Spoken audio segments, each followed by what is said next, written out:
detalhar um pouco mais algo que você já abordou. Muitos analistas dividem os partidos brasileiros em blocos, exatamente para facilitar a análise. À esquerda você teria PT, PSOL e PCdoB, na centro-esquerda o PDT, o PSB, a Rede e o PV. Na direita tradicional você teria o PSD, o MDB, a União Brasil, o PP, o Podemos, o Avante e o PSDB, e na extrema-direita o PL, o Republicanos e o Novo. Nessa configuração, razoavelmente consensual, quem ganhou e quem perdeu nas eleições municipais de 2024? Você está dizendo que a esquerda perdeu, isso você já afirmou.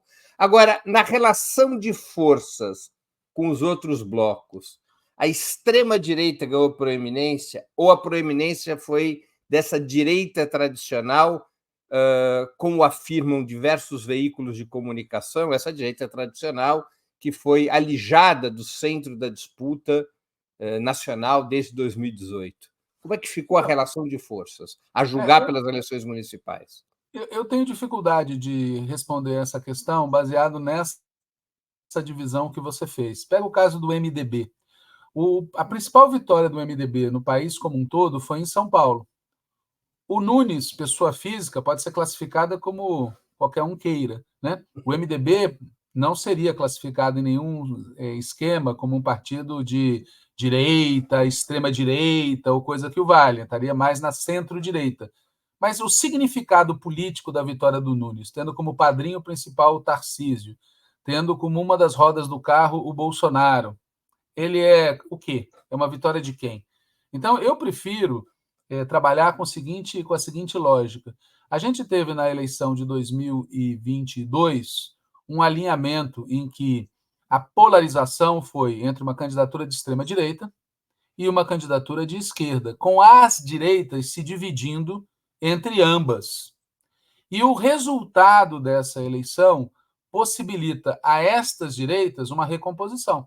Podem optar por ampliar sua participação num eventual segundo mandato do presidente Lula, podem escolher apoiar uma candidatura nitidamente de extrema-direita, como podem escolher, que é o que eu acho que elas estão confluindo para isso, na construção de uma candidatura com um perfil tipo Tarcísio, que, ao mesmo tempo, tem um pé na direita tradicional e na extrema-direita. Desse ponto de vista, o resultado das eleições favoreceu aqueles que defendem essa solução, favoreceu os Kassab da vida, favoreceu os setores que estão costurando a retomada do fio perdido entre 2016 e 2018. Porque, vamos de novo lembrar, né? 2016, aquele golpe, ele interrompeu um período na história do país, um período que iniciou lá na Constituição de 88. O plano deles, ao interromper esse período, não era entregar o governo para a extrema-direita. O plano deles, ao interromper esse período, era rasgar os últimos aspectos sociais da Constituição de 88 e adotar uma política ultraliberal sob um governo de fachada democrática, sob um governo MDBista, sob um governo tucano, um Aécio ou alguma figura da vida. Foram atropelados pela força que tiraram da garrafa, né? Foram atropelados pela força da extrema-direita. E isso gerou uma instabilidade muito grande, a tal ponto que os golpistas de 2016, os que prenderam o presidente Lula, o impediram de disputar em 2018, foram recorrer ao próprio Lula para tentar arrumar a situação. E, ao fazerem isso, tiveram uma solução que não é a que queriam. Não queriam o Lula na presidência, não queriam o PT no governo. E agora estão à busca de resolver o problema. E essa eleição contribuiu nesse sentido. Então, eu, sinceramente, tenho muita dificuldade em analisar do ponto de vista de a distribuição dos partidos pelas legendas, porque o que me interessa é o movimento.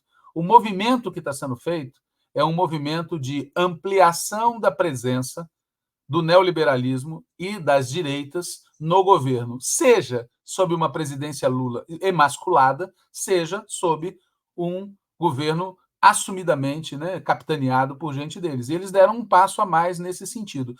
Eleição municipal é igual à eleição presidencial? Não é. Como a gente comentou antes, as eleições municipais elas tendem sempre a serem vencidas pelo lado de lá.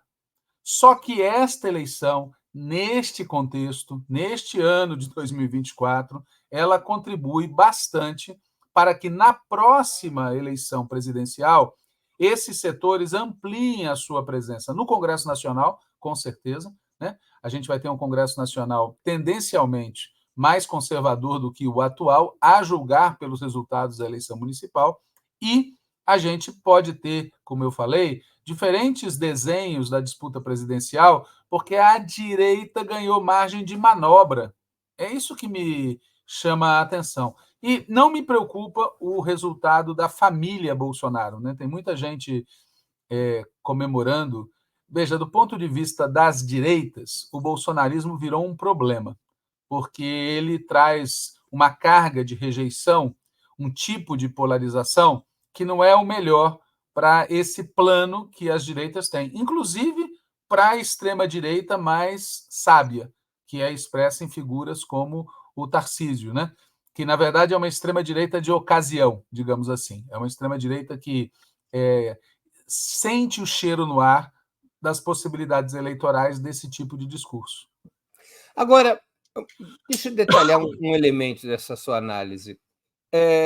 O bolsonarismo, a extrema-direita, conseguiu ser majoritária em 2018. E mesmo perdendo as eleições, teve um grande peso em 2022. As eleições municipais agora mostrariam uma dificuldade crescente do bolsonarismo se manter como uma corrente majoritária e hegemônica no campo conservador? Ele estaria no ocaso da sua hegemonia sobre o campo conservador e estaria renascendo a velha direita liberal como força hegemônica nesse campo? Não, eu não acho isso. Eu acho que isso está em disputa. Primeiro, porque existe um movimento forte na sociedade brasileira, consolidado, orgânico, de extrema-direita, que transcende o bolsonarismo. Não é um movimento em torno apenas da figura do Bolsonaro. É muito mais amplo que isso, tem outras lideranças. Veja o fenômeno Marçal, que expressa de outra forma, inclusive, uma liderança que os surpreendeu, porque está fora do seu controle direto. Então, eu trabalho com a ideia de que existe um setor da sociedade brasileira que a gente pode, com certeza, classificar como de extrema-direita, que virou um movimento político-social organizado. A figura do Bolsonaro, o seu núcleo mais próximo, tá certo? É a figura mais expressiva hoje deles do ponto de vista eleitoral nacional. Só que ela, para poder exercer essa potência, precisa voltar a ser elegível. E, portanto, essa questão vai depender muito do que ocorra no Congresso Nacional, né, nos próximos um ano. E o Congresso Nacional vai ser muito influenciado pelo ambiente político do país. Né? Se o governo Lula melhorar a sua aceitação popular, ou se o governo Lula se mantiver como está, ou piorar. Este Congresso pode aprovar uma anistia para o Bolsonaro e ele volta a ser uma força política com muito mais influência do que ele é hoje, tá certo? Do que ele é hoje. Pode acontecer isso? Pode acontecer. Como também pode acontecer dele conseguir transferir esse potencial eleitoral para alguma outra figura. É bom lembrar que eles têm muito mais alternativas, aparentemente, do que nós temos, do que nós, a esquerda, tem, tá certo? E muito mais do que o próprio PT tem. Então, se a gente tira o Lula da equação, 2026 vira um problemão. Se a gente tira a pessoa do Bolsonaro da equação, isso não significa que a extrema-direita está sem alternativas eleitorais fortes. Ademais, né? Ademais, a direita e a extrema-direita não bolsonarista faz conta também. Eles vão avaliar com que roupa eles vão comparecer à festa de 2026 mais para frente. E a eles, na minha opinião, não interessa eliminar de todo essa possibilidade. O Bolsonaro, como eu falei antes, é ao mesmo tempo um problema, mas pode ser uma solução. Eles já fizeram isso em 2018. Em 2018, veja, a direita gourmet, em grande medida, apoiou o bolsonarismo. E nesta eleição, figuras como Ciro Gomes ou Aldo Rebelo fizeram esse mesmo movimento. Ou seja, não está encerrada a carreira da pessoa física do Bolsonaro, mas eu reitero que o que mais me preocupa não é a pessoa física do Bolsonaro, né? Quando eu discuto, por exemplo, o futuro do PT pós-Lula, eu sempre digo, haverá futuro. A depender do que o PT faça, pode ser, inclusive, um futuro glorioso. Mas nós não estamos amarrados a uma pessoa. Não estamos e nem podemos estar. A biologia é implacável. Da mesma forma, a extrema-direita não está amarrada à figura do Bolsonaro. Só que a extrema-direita e as direitas em geral têm muito mais bala na agulha do que nós. Essa é a leitura que eu faço.